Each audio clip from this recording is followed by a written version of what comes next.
Hello there and welcome to this Spring Framework Fundamentals training course. I'm Richard Chesterwood. I'm a programmer from the UK working for the Virtual Pair Programmers. In this opening chapter, I'll run through how the course works and then I'll give a brief overview of Java EE and where Spring fits into all of this. This is the second edition of our Spring Framework course. The first edition was written way back in 2009 and it was enormously successful. It helped developers all over the world to get started with professional Spring programming, and I hope this second edition can do the same for you. We've released the second edition to bring the course up to date with new developments in Spring. But actually, one of the great features of Spring is that over time, the fundamentals don't change very much. It's quite a stable framework, and that's a good thing. On this course, we're going to take you through all of the fundamental features of the Spring framework. We will be looking at dependency injection, how to wire applications and what that means. We'll see how to access a database. We'll also use Hibernate, JPA, and MyBatis. We'll look at aspect-oriented programming and why Spring uses this feature. We'll also look at how to manage transactions in your application and how to do integration testing. A new feature of this second edition is how to use annotations to do wiring. Now, this is a controversial feature of Spring that was added back in version 2.5, but has only become popular since we recorded the last edition, so we'll have a good look at that. The pattern of this course is that you'll be listening to informal sessions where I describe some fundamental concepts about Spring using a combination of explanations, which I'll try to keep as clear as possible, but for most of the time we'll be writing code. We've tried to make this as close as possible to virtual pair programming as we can. I want you to feel as though you're sitting alongside a developer and you're working together. We're going to be working on two separate systems. I'm going to use this bookstore application as a very basic example just to describe the concepts. When I'm working on the bookstore, you have a choice. You can either follow along with me. I'll be providing you an exact copy of the code that I have on the video, or if you prefer, you can sit back and listen and enjoy the explanations. But there are going to be regular practical sessions where you build your own system. There's going to be 8 sessions through the course, and these aren't going to be quick exercises. These will be proper programming challenges. You will be writing for yourself production quality code, or as close as we can get to it, and you'll be working almost from scratch. But if you need help, we provide full worked solutions in the form of pre-prepared code, and we also have video demonstrations. So you can't go far wrong. But if you hit a problem that you're completely stuck with, then we have a support system where one of our support team will help you to get going again. We can't promise to be quick. We usually answer within 1 or 2 business days, but we will help you get started again. When you finish, the code will be, of course, yours to keep, and you'll be able to extend it as much as you want. Now, the only prerequisites or the previous knowledge that you need for this course is a reasonable working knowledge of standard Java. You'll need to be able to write classes and to create objects, and you also need to know what interfaces are. If you're quite new to this, then you might find that this course is a great way of practicing the fundamentals. But if you need help with any of this, then we have a Java Fundamentals course that will set you up well for this course. But apart from that, you'll be fine. Occasionally, I'll be using some very simple UML That's the unified modeling language, but really nothing more than what you can see here. Boxes representing classes and lists of methods inside. Apart from a few other minor symbols, which I'll explain along the way, that's about as complex as I get. For the course videos, I'm going to be using Eclipse. Now, you can technically use any development environment that you prefer, because we are only going to be using a collection of jar files for Spring. However, I strongly recommend that you use Eclipse when you're working on the course so that your screen matches what's on my video screen.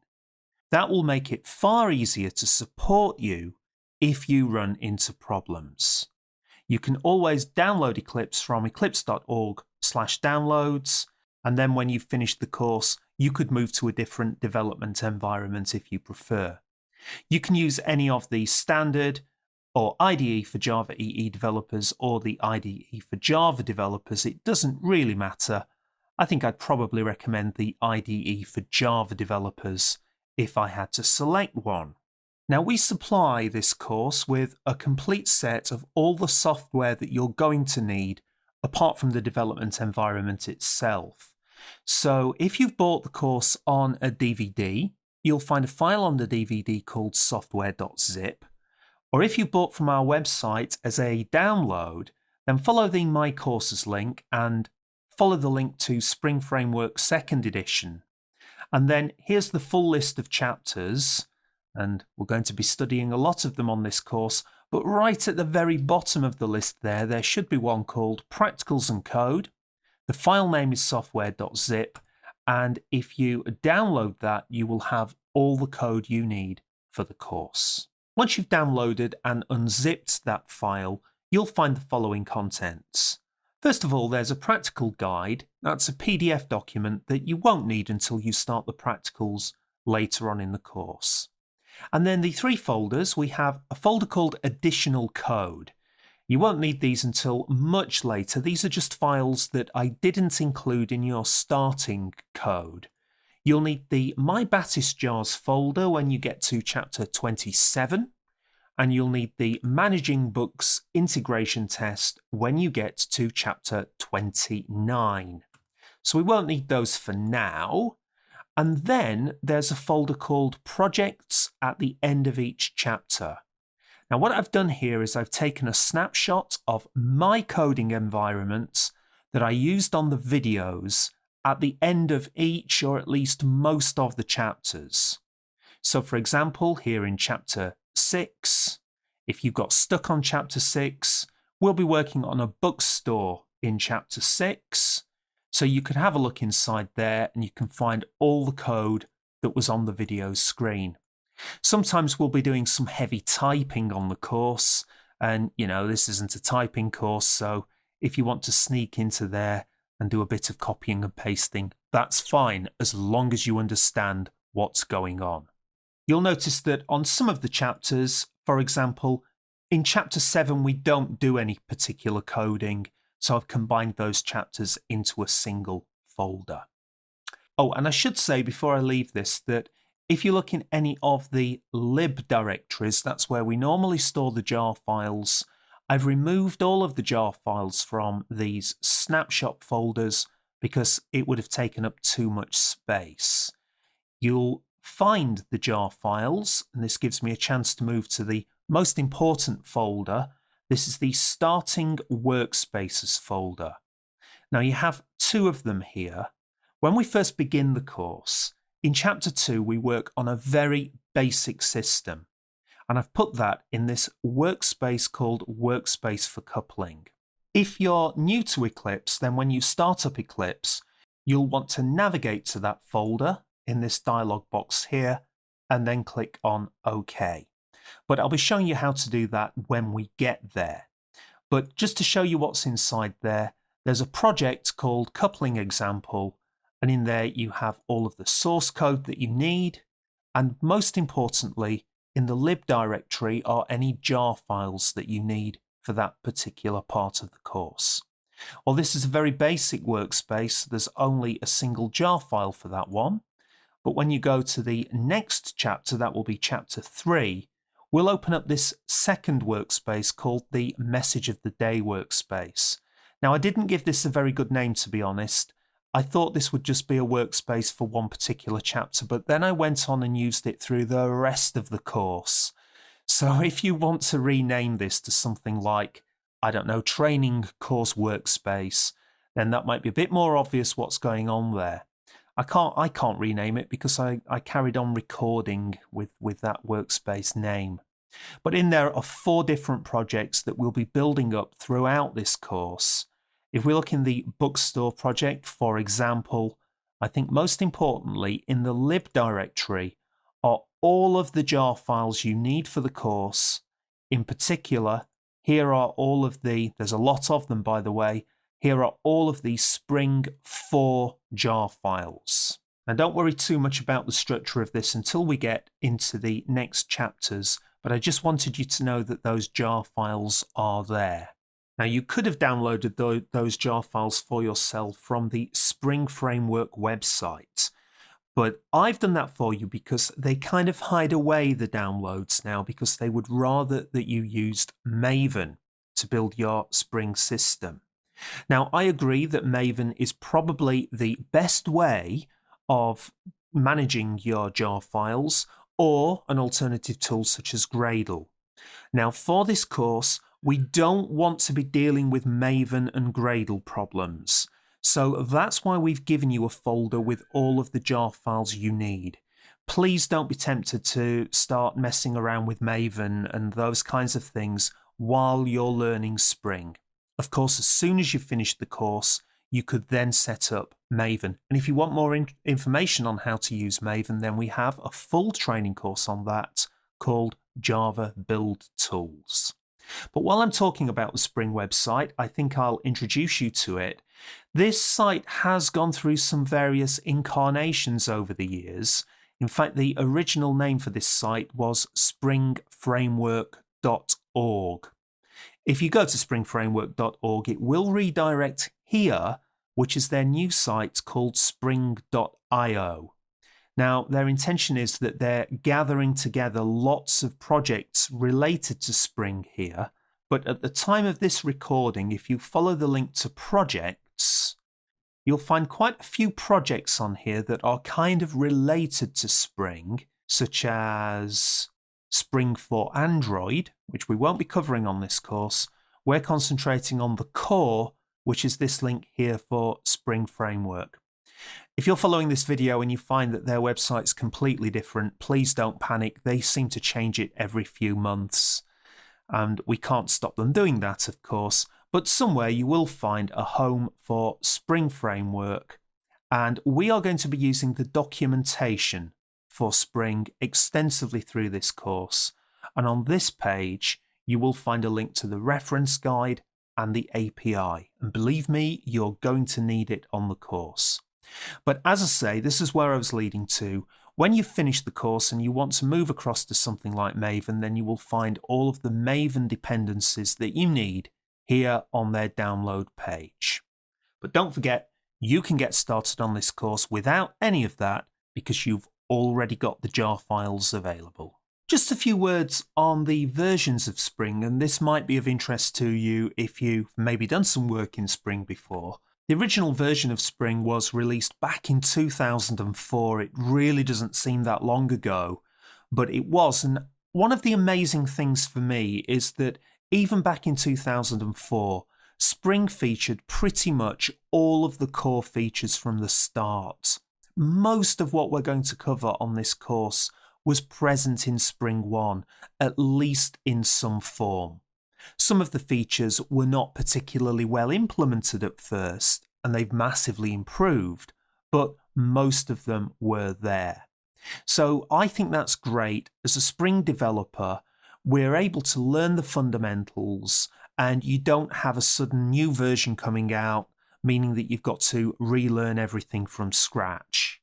Really, all that's happened since then have been a few relatively small changes to the fundamentals, and lots of new advanced features. In Spring 2, for example, AOP if you don't know what that is, we'll be studying it in detail on this course. The AOP was dramatically improved, and of course that's the version of AOP that we'll be studying on the course. Spring 2.5 was 2007, and the really big change in there was annotation wiring. This is perhaps the most controversial change in Spring. We'll be covering this in detail in Chapter 22. That could have a big effect on the way you write your code. Spring 3, well, not really a lot changed in Spring 3, lots of new features, but really the only thing that affected the core features was something called the JPA template was deprecated. If you already know Spring and maybe you've studied the first edition, then this will be a big change for you, and we'll be covering the details of that when we get to Chapter 25. And I'll show you what you can do instead. And Spring 4, which is current at the time of this recording, well, do you know it's really quite hard to actually see what's new in Spring 4. I would say it was largely a tidy up exercise, Spring 4. They've removed a lot of legacy support for things like old versions of Java. But if you're interested in the exact changes, you can go to the Spring site and check out whatever the latest version of the reference manual is. And one of the very early chapters there is what's new in the Spring framework, and basically everything is listed there. So there's a lot of talk about they've removed a lot of deprecated packages and methods. They now support Java 8. And the key thing is that really not much of this affects the core concepts that we'll be following here. And I would very much hope that if you've come across this video and Spring 5 is the current latest version, I'm going to have a pretty big bet that everything or 90% of this course still applies to whatever version of Spring is current at the time you watch this. For the rest of this chapter, I'm going to give a brief background of Spring, where it came from, its history, and how it compares with its big rival, which is called EJB. If you know all of this already, then you can move on to the next chapter and get working. But if you don't, this is well worth watching. Okay, most of it is ancient history, but it will help you to see how the different competing frameworks fit together. I'll spend about 10 minutes on this. We won't need to do any code, but I think it will be useful in some technical areas. Now, if I can sum up the Spring framework in a single sentence, I would say that Spring aims to make Java server development simpler. Now, you might also hear the related term enterprise development, which is a strange and vague word, but for me, that really means applications that need to run on a server rather than a desktop. Just in case you haven't done any Java enterprise development before, and in particular, I'm talking here about the Java EE library. Let's have a quick overview of what that is. When you're developing code to run on a server, we're dependent on tools. Just having a language like Java is not enough. We might need, for example, quite an obvious one this, a database. But also we're going to need a bridge to that database so that we can access the database from the code. Now these things are not part of the language, they're not part of Java. They need to be supplied by some kind of vendor. Now you might know that Java has JDBC, and that's been in Java almost from the start. But that's sort of been absorbed into the core language. I think it's important to remember that you're still relying on external support from some kind of a vendor. Someone had to write that database, and someone had to write the bridge between the Java and the database. Now on top of that, for a web application, we will definitely need a web server. Well, we'll need a little more than that. We'll need a web server that can run code as well, because we're likely to want to generate dynamic web pages. So that's more software support that we need. If you're writing transactional applications, you might need a transaction manager. Now, if you don't know why a transaction manager is important, then That will be coming up in chapter 17 of the course. You might need a security system.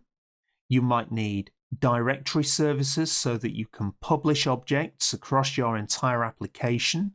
I'm referring there to the JNDI library in Java, which we will be meeting later on in the course. But, as a Java developer, I often feel jealous of Microsoft developers because in their environment, one particular vendor, which is Microsoft, of course, have a very tight control of the entire stack of software.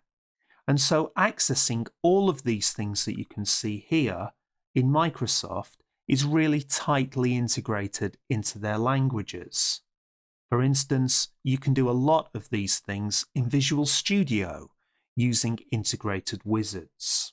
In Java, we don't really have that luxury because these tools are all created by many different vendors, such as Oracle, IBM, JBoss, and so on. But for many years now, the vendors have been providing these tools, these software services, in single integrated packages called application servers.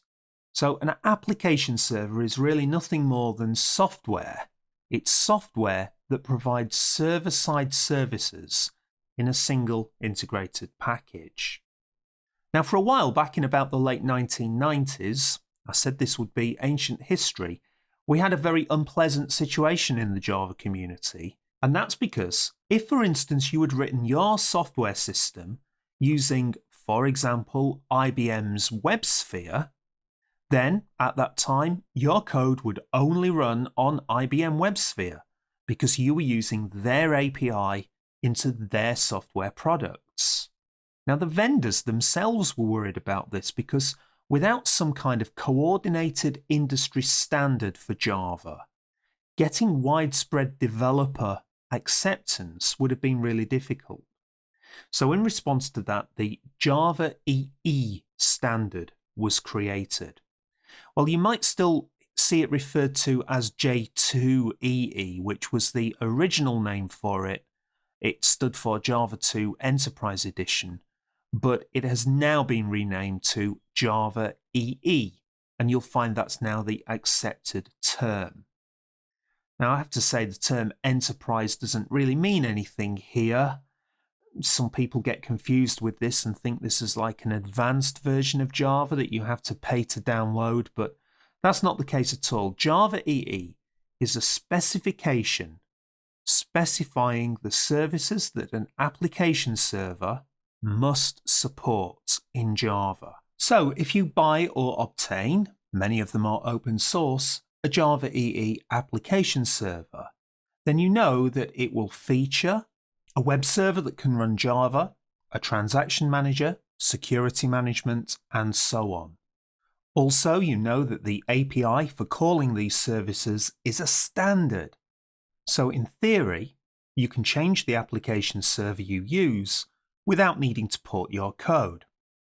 So really, Java EE is nothing more than a collection of libraries that an application server must support. Actually, technically, it's a group of different libraries.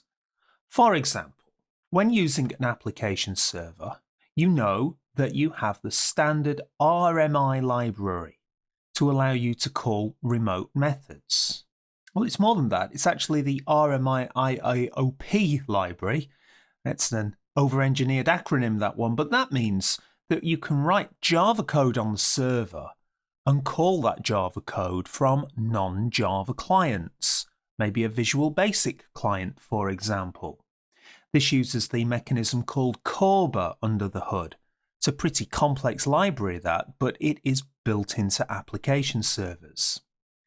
More on that in a moment. There's also a library called JTA built into application servers, and that allows you to write transactions. There are a lot of these. There's one called JNDI for naming and directory services. There's one called JDBC, which you've probably come across. That's for managing databases and has now become part of standard Java as well, but you know it will be in the application server. There are servlets and JSP that enables you to build web pages. And there's also the Java Messaging Service, or JMS. Now, I could go on. There's well over 20 of these libraries mandated by that standard. Now, the people who were creating Java EE were originally, and I'm talking now back in about the early 2000s, a long time ago now, they were really worried by this vast number of libraries that application servers contained. They were worried that it would be too hard to learn and understand, so they came up with an idea, and the idea was called EJB. Now, EJB stands for Enterprise Java Bean, which I have to say isn't a very meaningful phrase. It was really just a label they gave this idea. And if I were to convert this into English, I would say that an EJB was supposed to be an easy way to access those libraries. Let me explain. The rough idea behind an EJB would be that you would write a simple class. Now, I have here a regular Java class. It's called a book service, and it's presumably a class involved in some kind of online bookstore, for example. Now, in EJB, this class would be largely regular Java. By that, I mean you don't have to make any calls to the Java Transaction API or the Java Remoting API. You don't have to worry about any kind of security. You would, by and large, write a regular Java class. The idea then is that you would obtain one of these application servers, and then you would deploy the class to the application server. And by deploy, I mean some kind of upload process where you transfer the Java onto the application server. Now, and here was the big feature of an EJB, automatically the application server would add features to the class. All the methods would become remote, for example, which would mean that if I were to write a client, it could be a Java client, but it could be a Visual Basic client, it could be a C++ client. I would be able to call the methods on that server without me having to do any special extra work. All of the methods will also become transactional. So with very little work, if something went wrong in any of the methods, all of the changes made to the database would be rolled back. Now, I'm not sure if you're familiar with application transactions yet. We have a chapter coming up on the course, but that's actually quite a complex process to implement when you're working on object-oriented multi-tier systems. All of the features would also be secured, which means that if I wanted to, I could take some or all of the methods on that class and prevent them from being called by the client unless the client had logged in first. Now, that was the idea. Back in the early 2000s, I don't know if you were working in Java then, but everybody was mad keen on EJBs. They were the coolest thing to have on your CV. But it didn't work out like that. After about a year or so, people began to realize that EJBs were really complicated themselves. Now, I made it sound like it was an easy process of writing a simple class, but believe me, it wasn't. They were really badly designed, difficult to use, really difficult to write, and a general nightmare to work with. On the first edition of this course, I went through the steps you had to follow to write an EJB. To be honest now, that's too far in the past to repeat on this course, but suffice to say they were difficult to work with. I started my career in Java around the time that EJB was happening, and it genuinely wasn't nice. Most of our development time in those days was wasted debugging these horrible things. And one of the main problems with EJB was that it was an all-or-nothing affair. If, for example, all you were interested in were the transactional aspects of EJB, I think basically the committee threw everything they could think of into the specification because they didn't really know what developers ultimately were going to use. This business about the method, all the methods becoming remote and being able to be called from a Visual Basic client. Back in the 2000s, that sounded like a great idea, but the committee hadn't seen that the web was growing really quickly and that most applications were going to become web applications and therefore had absolutely no use for Corba and Visual Basic client applications.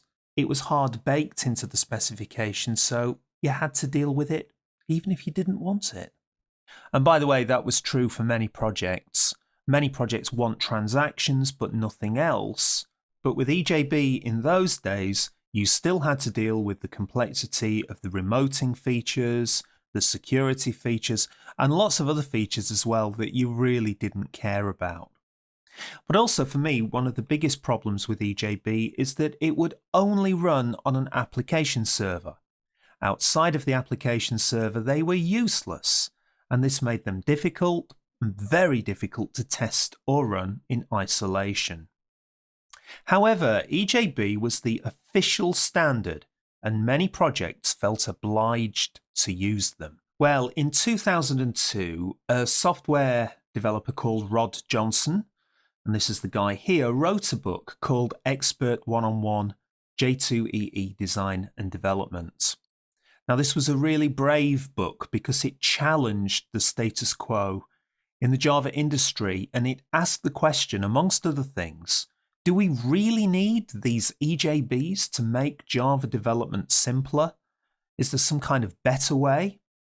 And the book tried to answer that question, and it featured lots of coding examples showing how really just simple fundamental Java, together with good software engineering principles, could be used to simplify our development without the need for EJBs. We're still working with Java EE. We were still calling those libraries for transactions and all the rest of it, but without using the EJBs. Now, the code that was contained in this book was made available for download on a website, and Rod decided to open source that code. It was under the Apache license, and over time the code was refined and expanded by both Rod and a group of other enthusiasts, and over time it became a full-blown framework, and that, of course, eventually became the Spring framework. So we can use the code that Rod and his team supplied to do the same thing as EJB, to access the services provided by Java EE, but by writing simple, plain Java objects. And critically, you choose what you need. If you're only interested in, for instance, simplifying data access, then you can do that, and you only need to do that. If you want transaction management, you would write plain Java methods, and you can make them transactional without affecting your code and without the need to use anything else. And it even becomes the case when you're working with Spring that you might begin to realize that, well, we never really needed an application server anyway. With Spring and a few jar files, you can often replicate the features that you would otherwise need a massive application server suite to achieve. Now, I find that working with Spring is a bit like choosing from a menu. You only need to learn about and use the features you need. Well, after that book, Rod went on a really amazing journey. He built up from scratch a company which was originally called Interface 21, but then they rebranded to Spring Source to promote and support Spring. But then the company got so big that in 2009, they were acquired by the giant VMware. And they got so big mainly because a lot of the Java industry went over to Spring instead of EJB. And as Spring grew, Rod's company grew. So that was a bit of a history lesson, and I'm sorry if I bored you there, but I think it's important to understand this history so that you can see how the different frameworks fit together. In the mid-2000s, let's say around 2004, most Java projects were struggling with this terrible official Java standard, EJB. And then Spring came along to become an alternative, cleaner and lighter de facto standard for Java EE. Now, what do I mean by a de facto standard? Well, EJB is an official standard, and it's defined by the JSR process. If you've come across that before, that's the process that standardizes all of the Java libraries. But Spring is a so-called de facto standard. It's defined by a private group of people. That was originally Rod and his team, and now it's VMware. But it's supported by a large number of people. and it's used so commonly across the industry that you could consider it a sort of unofficial standard, and they're often called de facto standards. Now, because Spring was so successful, lots of projects and developers moved away from EJB and over to Spring. And I remember this time well. I met my first Spring project in 2005, and it was like a breath of fresh air working on it. It was a really great time. But I need to complete this history lesson. The EJB I've been describing so far was the original version of EJB, versions 1 and 2, and that's before Spring came along. But then the committee behind EJB created version 3. Now, we do cover EJB on our Java EE with Glassfish course, and it's really amazing how much this course and that course share in common. In other words, EJB and Spring today do pretty much the same things. Now, the thing about EJB 3 is that EJB 3 is vastly improved. Now, that is thanks largely to the lead that Spring gave them, but that doesn't really matter. The point is that today, EJBs are themselves quite clean and easy to program. So we've got an interesting situation in the Java industry. There are two camps, if you like. Some projects like official standards. That gives a sense of safety and stability, and these projects are likely to prefer to use EJB. Other projects prefer to use Spring. Now, there are different reasons for this. Spring is more fast-moving, it has more features than EJB, and in some places it is better designed. But to be honest, many projects choose Spring because the project leader or the architect might have used the old, horrible EJB. They've decided never to go there again, and they're sticking with Spring through loyalty. And you know what? That's fine as well. So I'm often asked which is best to use today, EJB or Spring. Now, I must admit, I have to be impartial because I also train our EJB course, and we have a great time on that course as well. But I admit that I still prefer Spring, but only by a small margin. And the main reason is that it's easier to work in Spring, I think, because you don't need an application server. You can use one if you want it, but if you don't want it, then you don't have to have it. That's why on this course, we're going to start with a very simple application and build it up until it reaches the level of complexity that we need. As we go through the course, we'll add in transactions, we'll add in features such as aspect-oriented programming, and we'll do all of this without an application server. But I'll also show you in various places where you could integrate with an application server if you wanted to. And the difference is if you're working in EJB, then your first job is always to install an application server. So I like the general philosophy of Spring, which is to keep things simple until you need it. So let's move on to the next chapter. Rod and his team, when they were developing Spring, realized that the dependency on the application server was a real problem. And they developed Spring to make sure that your application is not dependent on its environment. So they use a technique called dependency injection to help make your code independent of the server it's running on. So in the following chapters, we're going to look at all of the major Spring core features. And as we go along, we'll build a full Spring application, but we need to start with that crucial fundamental concept called dependency injection. If you understand that, then Spring is easy. So rejoin me in chapter 2 for a full discussion of dependency injection.